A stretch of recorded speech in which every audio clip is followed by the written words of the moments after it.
महाराष्ट्रातील बैलगाडी मालकांना अतिशय आनंदाची बातमी आहे।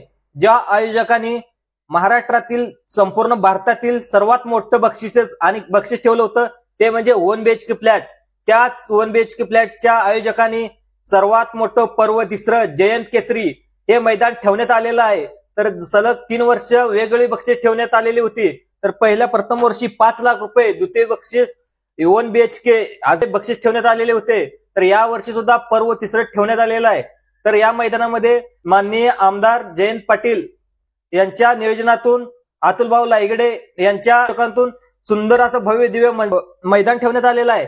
तर या मैदानामध्ये कोणकोणते बक्षीस आहेत, या मैदानाचं काय काय आयोजन आहे, समालोचक कोण असणार आहे, झेंडापंच कोण असणार आहे, याची संपूर्ण माहिती या व्हिडिओमध्ये देणार आहे। व्हिडिओ अतिशय महत्त्वाचा होणार आहे, त्यामुळे व्हिडिओ संपूर्ण लक्ष देऊन बघायचा आहे। नमस्कार, मी संभाजी अर्जुन तुरा या युट्यूब चॅनल मध्ये तुमचं सर स्वागत आहे। असेच आपण शेतीविषयक माहिती, नंतर जनरल नॉलेज, नंतर टेक्निकल माहिती, नंतर फायनान्शियल माहिती आणि बैलगाडी शर्यतीविषयी आपण माहिती घेऊन येत असतो।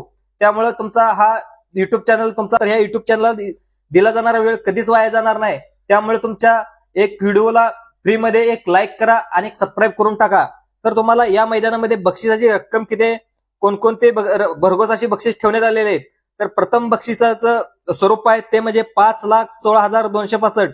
द्वितीय क्रमांकाचं बक्षीस आहे 3,16,265। नंतर तिसऱ्या क्रमांकाचं बक्षीस आहे 2,06,265। चौथ्या क्रमांकाचं बक्षीस आहे 2,06,262। नंतर पाचव्या क्रमांकाचं बक्षीस आहे 62,265। नंतर 6व्या क्रमांकाचं बक्षीस आहे 26,265। नंतर 7व्या क्रमांकाचं बक्षीस आहे 26,265, तेही 26,265 आहेत।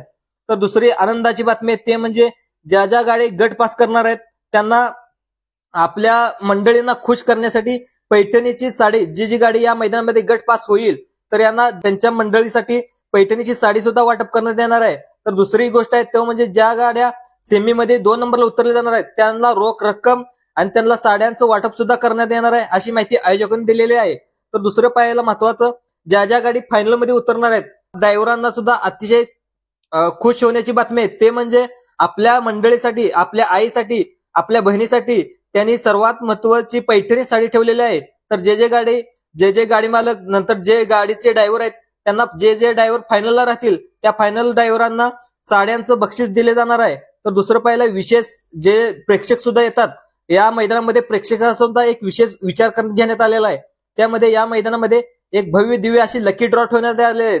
ज्या मैदानामध्ये जी प्रथम क्रमांकाची बक्षीस आहे ते म्हणजे पैठणी, 5 पैठणी, जे प्रथम क्रमांकाला येणार आहे ते 5 पैठणी। दुसरं पाहायला गेलं तर चांदीची जोडवी, नंतर 1 ग्राम पॉलिशचे जे सोनं असतं त्या सोन्याचं, नंतर मंगळसूत्र, राणीहार, ठुशी, अशी वेगवेगळी बक्षिसे ठेवण्यात आले आहेत। प्रेक्षकांचा सुद्धा या मैदानामध्ये विचार केलेला आहे। तर सर्व प्रेक्षक मित्रांनो, हे मैदान कुठे आहे, काय आहे याची माहिती सुद्धा पाहणार गेलं तर नियम आणि अटी हे लवकरच आयोजकाच्या माध्यमातून लवकर जाहीर करण्यात येणार, अशी माहिती सुद्धा आयोजकांनी दिलेली आहे।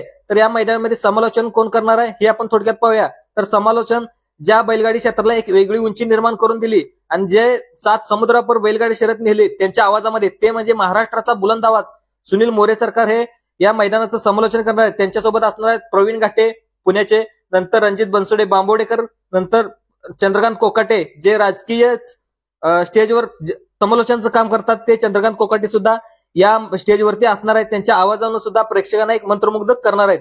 तर दुसरं पाहायला गेलं तर झेंडापंचाचं कोण काम करणार आहे, तर झेंडापंचाचं काम करणार आहेत ज्या महाराष्ट्रातील सर्वात गाजलेला झेंडापंच म्हणजे धनावडे बापू कोरेगावकर, हे आज झेंडापंचाचं काम करणार आहेत। तर या मैदानाचं आयोजक कोण आहे, तर या मैदानाचं आयोजक आहे कैलासवासी शरद आबा लायगडे युवा मंच, तालुका वाळवा, जिल्हा सांगली यांच्या आयोजनातून हे मैदान भव्य दिव्य असं साकारण्यात आलेलं आहे। तर या मैदानात सुद्धा गेल्या वर्षी जसं मैदान झालं होतं या मैदानात सुद्धा ह्या एक महाराष्ट्रात नाव राहील अशा प्रकारचं मैदान करण्यात येणार आहे। नंतर या मैदानाचं ऍड्रेस काय, तर या मैदानाचा ऍड्रेस आहे NH4 नॅशनल हायवे, कासेगाव, तालुका वाळवा, जिल्हा सांगली। मित्रांनो, ही माहिती कशी वाटली, ही माहिती आवडली असल्यास जास्तीत जास्त लायकांना, जास्तीत जास्त बैलगाडी मालकांना, जास्तीत जास्त प्रेक्षकांना हा व्हिडिओ जास्तीत जास्त लोकांना शेअर करा। आणि हा व्हिडिओ आवडला तर आपल्या युट्यूब चॅनलला एक सबस्क्राईब करा आणि व्हिडिओ आवडला असेल तर आपल्या व्हिडिओला सुद्धा एक लाईक करा। धन्यवाद।